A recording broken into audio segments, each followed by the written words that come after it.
Yeah, can you welcome to CESMII 6 Degrees of Smart Manufacturing webcast. My name is Mike Yost. I am responsible for outreach at CESMII, the Smart Manufacturing Institute. And today we're going to be joined by Chris Damsgard, who's a principal engineer at General Mills. Before we bring Chris on board here, just wanted to take a second and talk about the purpose of this webcast series and actually the naming of it. All possibilities are set in language. And right now, when in the manufacturing domain, in the smart manufacturing domain, we really do not have a language to talk about smart manufacturing. And so from our vantage point, if we're only 6 degrees of separation away from knowing every person on the planet, it makes sense that we've got to be just that close to the knowledge that's required for us to actually get on the same page about smart manufacturing, where it fits, what the business value is, and how we can use it to impact our jobs, our businesses, and ultimately the national competitiveness of the U.S. manufacturing sector.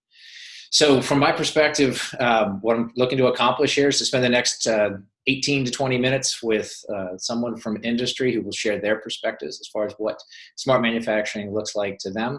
And we want to get as many voices coming as possible. So every second and fourth Wednesday of the month, we will invite people on to share their views. And I invite you as an active participant in industry to nominate people or even nominate yourself if you have an interest in sharing as we work to establish that vocabulary and that language about what smart manufacturing is. So before I ask Chris to join me here, just wanted to go over a few particulars of the webcast format itself. You'll notice that your microphones are muted and they will remain muted throughout the webcast. That means you cannot ask questions verbally. There is a chat feature which you can use to submit questions, or you can email me directly. My email is mike.yost@cesmi.org. Any questions submitted will be answered by return email. As I mentioned, we will spend about 20 minutes in a moderated discussion with Chris. And if you notice, there should be a little thumbnail with my image in there, my video stream. If you're not familiar with Zoom, just click on that thumbnail if you want to change your options as far as how that thumbnail presents in your view. This session is being recorded, and we will be posting the event online. And our goal is to continue the discussion with a broader audience going forward with the online option. So with that, I'm going to ask Chris to come on here and join me. And just a quick bio here on him. He is a principal engineer with General Mills, longtime industry domain expert from the Minneapolis area. You can see he's active not only at work, but with a large family and active interests. And so, Chris, welcome to today's webcast. Thank you very much for agreeing to be here and share your views on things. Thanks for having me. Yeah, maybe just quickly, a little bit of context for people. So as you sit in the manufacturing world, in the smart manufacturing domain, maybe just give everybody an understanding. Obviously, you're in the food industry, working for General Mills. What sort of responsibilities do you have from a corporate perspective, from an industry perspective? Just maybe set that context, and then we can jump into the meat of the discussion. All right. So I do sit on the board and represent General Mills of CESMII, and have been involved. I worked for Jim Wetzel, who was a former CEO of CESMII prior to John, and worked for him for over a decade. And really grew up in the engineering space under Jim. My responsibilities today, I work in a department called Global Reliability, and our mission is to improve our existing processes, assets, sustain those improvements, and extend the life of our assets, delayed capital, that sort of thing. And so we do that, my role, largely through information, driving better decisions, driving the right actions on the plant floor. And so that could be waste, it could be downtime, could be quality, energy. So that's what our department largely focuses on, and my specialty within that is information to drive action. Fantastic. Excellent. And obviously with an organization, that being from a corporate perspective, you have corporate responsibilities, multiple plants, multiple geographies, multiple process types, things like that as well, Mm-hmm. right? Okay, excellent. Well, that frames up the context, I think, for people so that they can understand how you, what your challenges are from a day-to-day perspective. And so I'll ask you the question that I've been asking everybody here on the webcast series. What does smart manufacturing look like to you? To me. So I'm going to be speaking as Chris Damsgard. I don't necessarily represent the views of General Mills, so just standard disclaimer there. Smart manufacturing to me really looks like a journey that we've already been on and a continuation of it, to apply the right information to the right people at the right time. We've been doing that for a long time. We've got our plant floor networked, we've got information being applied, and we've been quite innovative in how we do that. So what's different here is that this journey is accelerating. This journey is broadening beyond just the manufacturing space. We need to be concerned with how we're moving materials around, how we're purchasing those materials, which all have implications for how we manufacture, of course. So we're accelerating, we're broadening. Smart manufacturing itself, I'm always asking the question, is this just a buzzword? Is this just the flavor of the day? And we'll call it something else later. Is it, Industry 4.0? We hear a lot of that coming from Europe, Germany. We've heard a lot about convergence of IT and OT, and yes, it's all of those things. I think it'd be a good reminder for the audience here from the last call that Conrad shared MESA's definition. I'll read it here: intelligent, real-time orchestration and optimization of business, physical, and digital processes within our factories and across the entire value chain. I think CESMII would embrace that definition. I resonate with that definition. CESMII also talks about, again, the right info to the right person at the right time in the right form. So when I think of smart manufacturing, that's what we're talking about. I also ask myself the question, is smart manufacturing a means or is smart manufacturing an end? And I want to say the answer is yes, it's both. It's a means. It's the work of connecting data together, of bringing context to that data. And as MESA talks about, the orchestration and the optimization, all that is means toward an end. But the end in smart manufacturing, I think, is the identification of the new opportunities. Creating value by doing all of the above is an end, is the creation of that value. And that also is smart manufacturing. So I think it's really the work as well as the new opportunities that are coming with that work. Yeah, excellent. And to tie in with the previous conversation, as you mentioned, I know MESA did some research, some industry studies last year, and asked people, is smart manufacturing, in your opinion, transformational, or is it business as usual? Is it the next wave of continuous improvement? And I think a third of the folks said they were not sure yet at this point. And then out of the remainder, it was a 2-to-1 factor of people saying it's the next generation of continuous improvement, right? So I think that it falls in line, at least from a mindset perspective, that we've been on a journey for some time, and it's a continuation of that. It's an acceleration of that. It's an enhancement of that. So from your perspective, what do you see is changing as you've been involved in this from your bio side for 20 years? So what have you seen as far as changes? Yeah, I think a major change is, the old approach of, I'm going to optimize my box. I'm going to figure out my part of the process and make it as good as it can be, with not a lot of view towards the handoffs with other functions, other parts of the process or the plant, upstream and downstream business partners. I don't think we've given as much attention to those handoffs. And so we have these opportunities to really orchestrate and optimize, as MESA says, to orchestrate better, but that requires, stepping back and taking a more holistic view of what's going on, and not just worrying about my part of the process. And so that lends itself towards, as we do that, we can get answers faster, answers that may have taken a lot of effort in the past, a lot of time to build or cost to get systems to help us do that. I think the technology is obviously changing and enabling us to do that faster and get after some of those questions maybe we haven't been asking.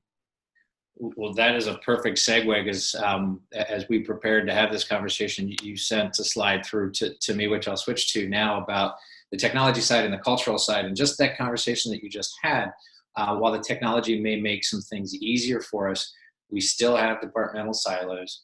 We still have cultural challenges. I don't know how many times I've been in conversations with people where now we have data, we have information, reports, metrics, but people don't trust those, or they make my department look bad compared to another department. So, I know this is an area, this blend between the two worlds is something that you're passionate about. So maybe talk from that perspective. Yeah, this is just a figure that I've used in a number of presentations here at General Mills in the past. It is always about culture when we're talking about technology.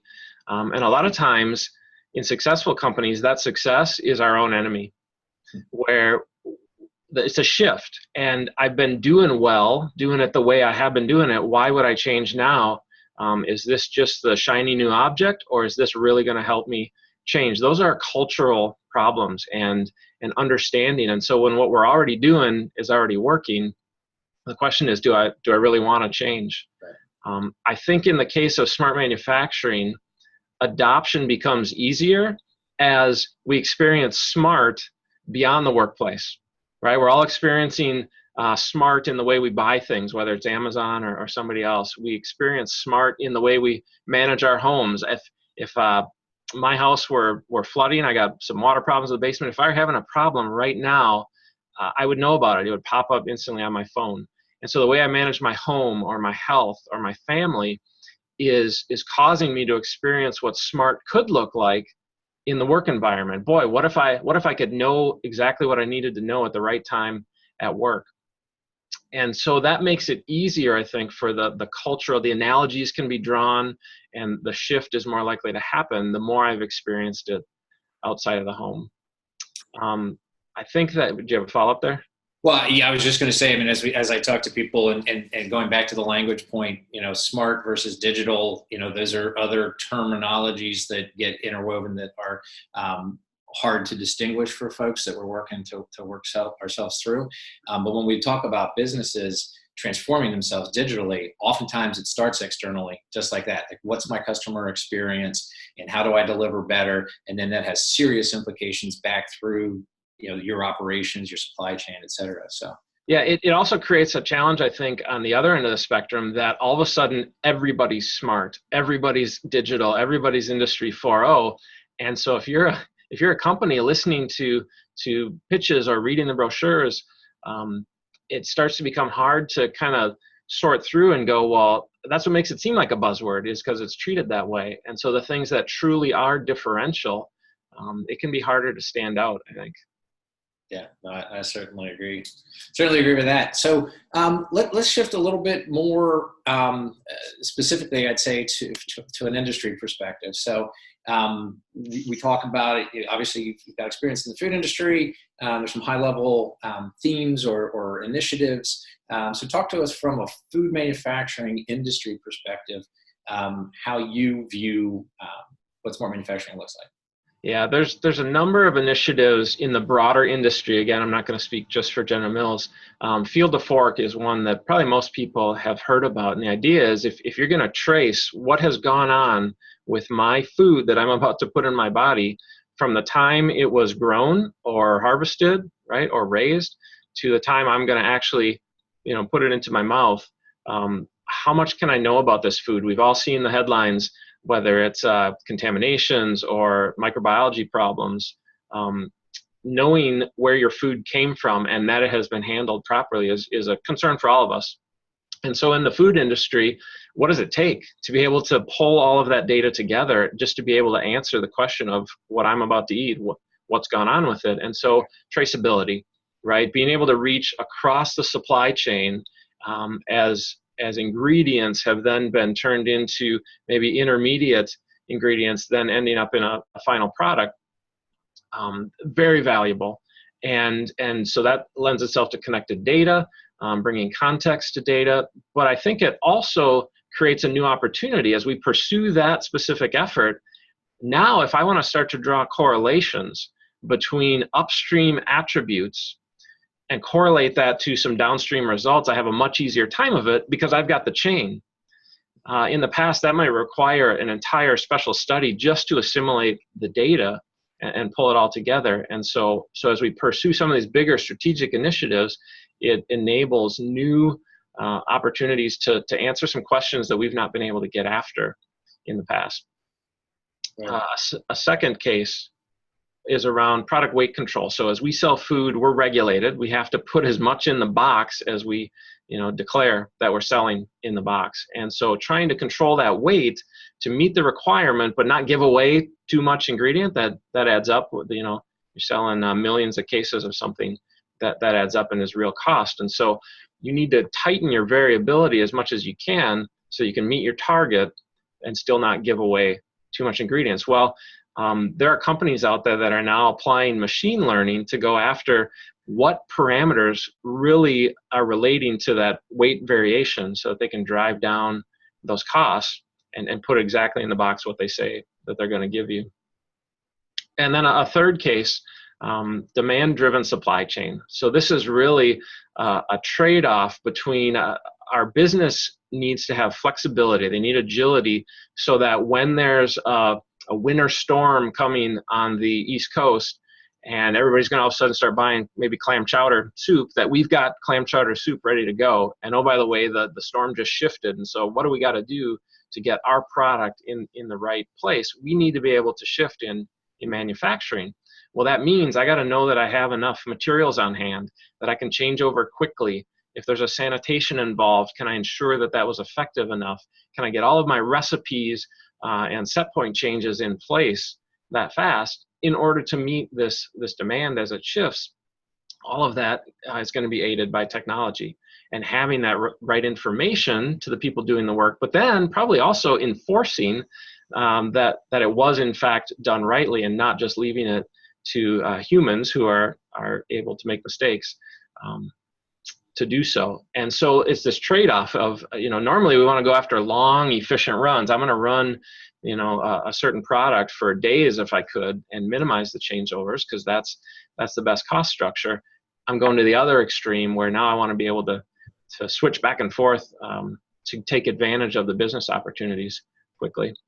Yeah, we've been talking for many, many years about responsiveness to demand, right? And so obviously the common thread here amongst these initiatives that you've laid out is information, right? The right information in the right context to make informed business decisions as quickly as possible. And the reality is, whether it's field to fork in food manufacturing or it's birth history in an automotive. I mean, I'm going to head to the airport here shortly and hop on an airplane, and as a person who flies on an airplane, I certainly assume that the folks making the parts know that they were made properly and handled all the way from raw materials through installation in a proper fashion. So I think a lot of the things that you're talking about here, specific initiatives to food, certainly have corollaries in other industries as well. So this time goes very quickly, and we're just about up. So maybe just some closing thoughts to go back to the point as far as what smart manufacturing, one takeaway, if you can, for the audience here today. Yeah, I'll end where I began. I think that smart manufacturing really is this journey we've been on. Companies may have been at different points in the journey, and so they would have different reactions perhaps to what it is today, but it's a journey we've been on, and I think it is about accelerating and broadening. I love John Dyke and CESMII's vision to democratize smart manufacturing, to enable the masses to participate in this. We absolutely need CESMII to be not only the home of smart manufacturing, we need them to be a technical glue to start bringing partners together to get us there. This is bigger than all of us. And so I don't believe that one vendor can create the entire ecosystem of what is needed. Awesome that we have a public-private partnership with the federal government, Department of Energy, to have more funding to help get us there, so that we have connected data that we can bring context, orchestration, and optimization. Yep. Excellent. Well, thank you, Chris. I really, really appreciate your time, adding your voice to this discussion. I'll encourage anybody watching to do the same. If you have questions, please email. Again, mike.yost@cesmi.org. If you have topics that you want to hear discussed, if you want to sign up to be a guest, we welcome you. Our next guest will be September 11th, same time. And this will be taking a look at what smart manufacturing looks like from a manufacturing technology provider's perspective. And I'll be joined by Mark Besser, who's the Senior Vice President of Customer Success at Savagent Software. So thanks again, Chris. Really, really appreciate it. And thanks, everybody. Have a great day. Thanks.